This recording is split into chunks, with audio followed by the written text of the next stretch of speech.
నమస్తే వ్యూయర్స్. ఇవాళ మనం బీజేపీ ఖమ్మం జిల్లా సీనియర్ నాయకులు వేలుపుల సుధాకర్ గారితో ఉన్నాం. నమస్తే సార్. నమస్తే అండి. సార్, ఇప్పుడు Bharatiya Janata party 45 years complete చేసుకొని ఇప్పుడు 46th ఇయర్కి ఎంటర్ అవుతుంది. ఈ పార్టీ స్టార్టింగ్ నుంచి ఇప్పటి వరకు ఎలా ప్రయాణించింది అనుకుంటున్నారు? ముందుగా శక్తి మీడియా వారికి ధన్యవాదాలు. భారతీయ జనతా పార్టీ అనేది ఈ దేశం మూలాల్లోంచి పుట్టిన పార్టీ. దానికి ఎలా మొదలవుతుందన్న విషయానికి గ్రహిస్తే దాని ప్రస్థానం అనేది ఈ దేశ మూలాల నుంచి పుట్టింది కాబట్టి ఈ సనాతన ధర్మంలోంచి పుట్టిన పార్టీగా మేము అభివర్ణిస్తాము. ఇక్కడున్న దేశ ప్రజలు కూడా అలానే స్వీకరిస్తున్నారు. మనం చూసాం 1980లో భారతీయ జనతా పార్టీ ఆవిర్భవించింది. కానీ దీని మూలాలు అనేది దేశ స్వతంత్రం వచ్చిన మొదట్లోనే మూలాలు పడ్డాయి. ఈ దేశానికి స్వతంత్రం అయితే తెచ్చుకుందాము, కానీ ఏం చేస్తే ఈ దేశ స్వతంత్రం మళ్ళీ మరుగున పడకుండా పోతుంది. చాలాసార్లు 1000 సంవత్సరాల నుంచి వేరు రకరకాల వ్యక్తులు వచ్చి ఇక్కడ పాలించుకొని పోయారు. కానీ అలాంటి మళ్ళీ వాతావరణం రాకూడదంటే మనం ఈ దేశానికి ఒక గట్టి పునాది లాంటి నిర్మాణం ఏర్పాటు చేయాలనేసి పుట్టిన పార్టీయే భారతీయ జనతా పార్టీ.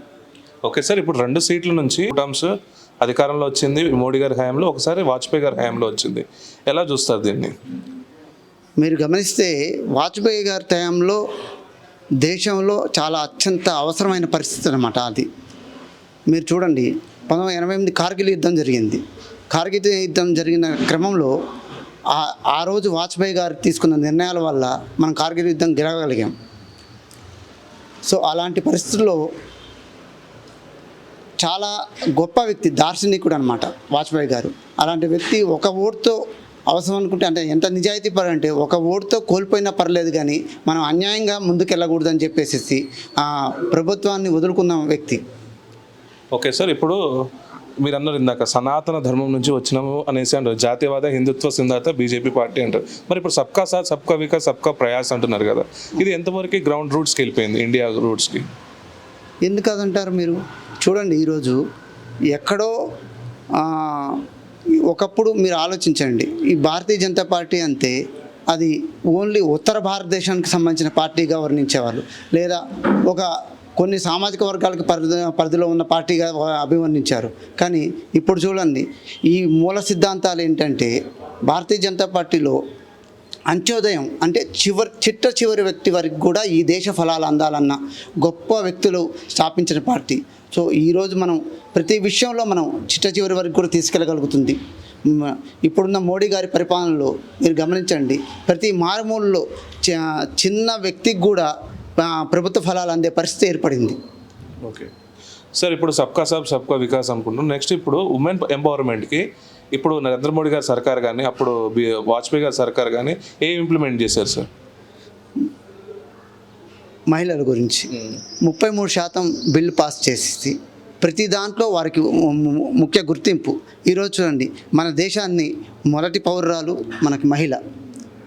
ప్రతి చోట మహిళలు ఉన్నారు. మొన్న ఢిల్లీలో మహిళా ముఖ్యమంత్రిని ఏర్పాటు చేశారు. అట్లనే మన ఆర్థిక శాఖ, అంటే ప్రతి వ్యక్తికి, ప్రతి కుటుంబానికి, ప్రతి దేశానికి ముఖ్యమైనది ఏంటి? ఆర్థిక పరిస్థితి. సో అలాంటి ఆర్థిక పరిస్థితి నిర్ణయించే శక్తి ఎవరికి ఉంది? ఒక మహిళకే ఉంది. అది ఈ దేశంలో ఇంప్లిమెంట్ జరిగింది. కాబట్టి మీకు ఇంతకన్నా నిదర్శనం అవసరం లేదనుకుంటా. సో ప్రతి చోట మహిళా శక్తి అనేది ఉపయోగపడాలని చెప్పేసి ఆయన ప్రతి చోట మహిళలకి అవకాశం కల్పించుకుంటూ వస్తున్నారు. ఎక్కడ కూడా సామాన్యురాలే, ఒక నిర్మలా సీతారామన్ ఆర్థిక శాఖ మంత్రిగా కావచ్చు, మొన్న రేఖా గుప్తా గారు ఢిల్లీ ముఖ్యమంత్రిగా కావచ్చు, ద్రౌపది ముర్ము గారు ఈ దేశ రాష్ట్రపతిగా కావచ్చు, చాలా చిన్న గ్రామాల్లోంచి వాళ్ళ శక్తులను ఉపయోగించుకొని తీసుకొచ్చిన ఆనిముత్యాలని చెప్పొచ్చు మనం. ఓకే సార్, ఇప్పుడు మాతృ సంస్థ ఆర్ఎస్ఎస్ వచ్చేసరికి 100 సంవత్సరాలు పూర్తి చేస్తుంది. ఇటు బీజేపీ కూడా ఇంకో 5 ఇయర్స్లో ఇది 50 సంవత్సరాలు చేరుకుంటుంది. ఇప్పుడు ఈ భారతదేశాన్ని అఖండ భారతదేశంగా అవబోతుంది. అఖండ భారతదేశానికి అడుగులు పడుతున్నాయి. ముందు ఈ 70 ఏళ్ళ చరిత్రలో మన భారతదేశం స్వతంత్రం వచ్చి 75 సంవత్సరాల్లో మన దగ్గర ఈ కాంగ్రెస్ పరిపాలనలో జరిగిన తప్పులన్నింటినీ సరిదిద్దుకుంటూ ముందుకెళ్తున్నాం. 370 ఆర్టికల్ చూసుకోవచ్చు. 370 ఆర్టికల్ తొలగించడం వల్ల మన దేశ సంపద పెరగటం కానీ, ప్లస్ అక్కడున్న జమ్మూ కాశ్మీర్ వాతావరణం ఎంత మార్పు వచ్చింది. ఒకప్పుడు మనం ఎక్కడ చూసినా బాంబు పేలుళ్ళు, ఎక్కడ ఏ మిలిటెంట్ వస్తున్నాడు, ఎక్కడ దాడులు జరుగుతున్నాయి, ఒక మిలిటరీకి కూడా సేఫ్టీ లేని ప్రదేశంగా ఉండేది. ఇప్పుడు సామాన్య మానవుడు అంతెందుకు మన అపోజిషన్ పార్టీ రాహుల్ గాంధీ గారు అక్కడికి పోయి స్వేచ్ఛగా క్రికెట్ ఆడుకునే వచ్చే పరిస్థితి ఏర్పాటు చేశారు మోడీ గారు. మీరు అలా ఆలోచించగలగండి. అయితే మీరు చెప్తున్న రాహుల్ గాంధీ అనేసి, రాహుల్ గాంధీ ఎప్పుడు చూసినా భారతదేశం నష్టంలో ఉంది, భారతదేశాన్ని మొత్తం ఈ మోడీ గవర్నమెంట్ వచ్చినాక నాశనం చేశారంటున్నారు. రాహుల్ గాంధీ మరి గారి వ్యాఖ్యలపై మీ అభిప్రాయం ఏంటి? రాహుల్ గాంధీ గారు నాకన్నా పెద్ద వ్యక్తి, కానీ నేను ఇలా మాట్లాడకూడదు.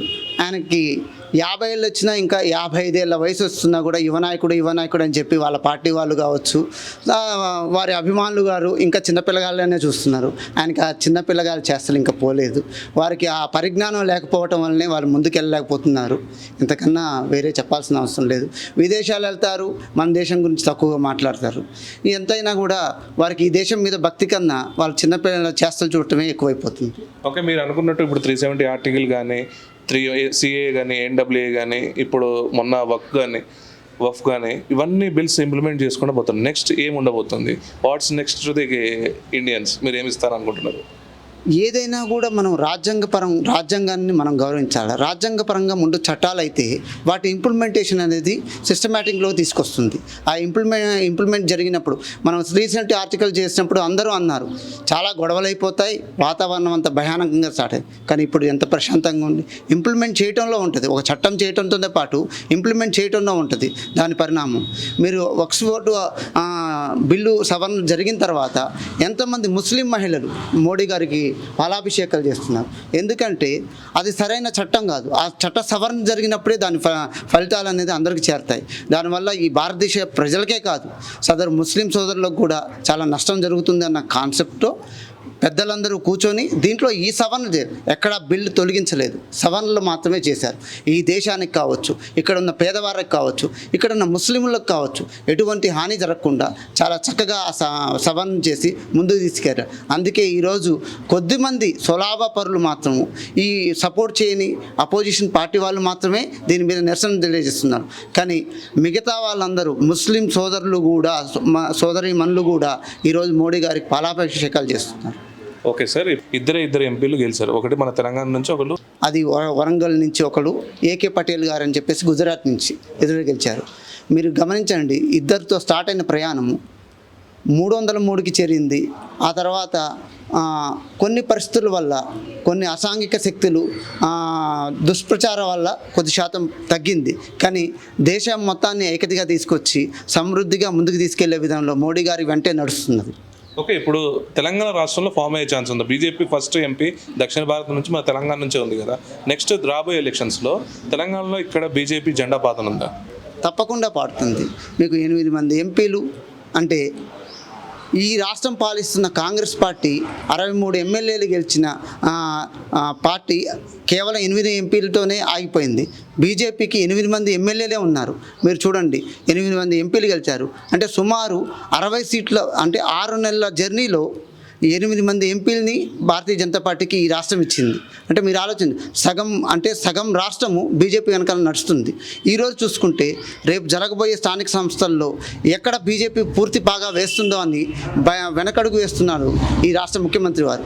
మీరు చూడండి, ఈ రాష్ట్ర ముఖ్యమంత్రి గారు హైడ్రాని తీసుకొచ్చేసి మిడిల్ క్లాస్ వ్యక్తులు, చిన్న చితక వాళ్ళు తీసుకెళ్ళి ఎక్కడో ఇల్లులు కట్టుకుంటే వాటిని కూల్చేసి నిన్నటికి నిన్న HCU యూనివర్సిటీలో దూరి అక్కడున్న వాతావరణాన్ని అతలాకుతలం చేసి ఎన్ని జీవరాశులు, ఎన్ని వన్యప్రాణులు రోడ్ల మీదకి వచ్చి ఇళ్లలో చేరుతున్నాయి.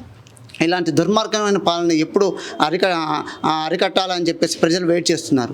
రాబోయే రోజుల్లో భారతీయ జనతా పార్టీ ఇక్కడ పూర్తి మెజార్టీతో ఏర్పడుతుందని చెప్పేసి విశ్వాస నమ్మకంతో మేము కాదు, భారతీయ జనతా పార్టీ నాయకులు, కార్యకర్తలే కాదు, ఈ రాష్ట్ర ప్రజలు నమ్ముతున్నారు. ఓకే సార్, ఇప్పుడు తెలంగాణ రాష్ట్రం చూస్తాం, మన జిల్లా వరకు వచ్చేసరికి ఇక్కడ స్థానిక ఎలక్షన్స్లో ఎలా భారతీయ జనతా పార్టీ ప్రభావం చూపించింది?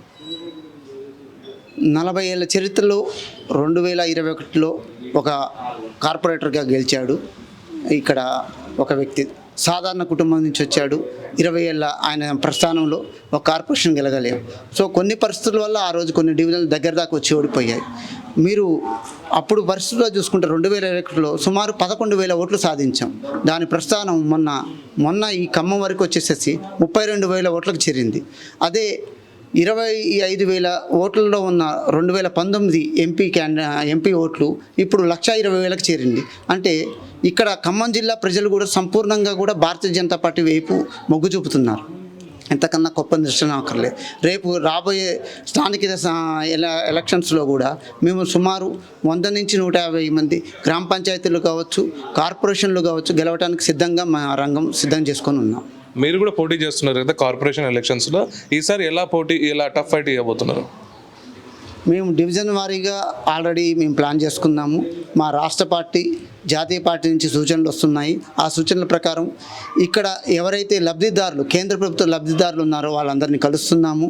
ప్లస్ కేంద్ర ప్రభుత్వం నుంచి ఏమేమి పథకాలు వస్తున్నాయని వాళ్ళ దగ్గర చేరవేరుస్తున్నాము.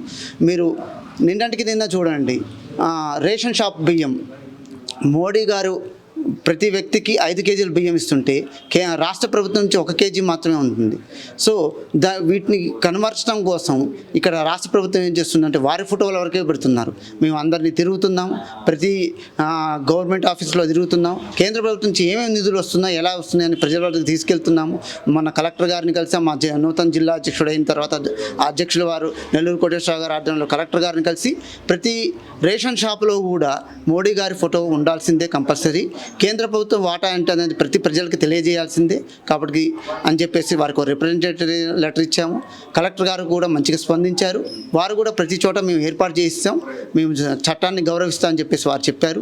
మేము కూడా ప్రతి రేషన్ షాప్కి తిరుగుతున్నాము. మా కార్యకర్తలందరూ కూడా ప్రతి రేషన్ షాప్కి వెళ్ళేసి అక్కడ జరుగుతుంది. మన్ కీ బాత్ ద్వారా మోడీ గారు ప్రతి నెల చివరి వారంలో డైరెక్ట్గా ప్రజలతోనే మాట్లాడుతున్నారు.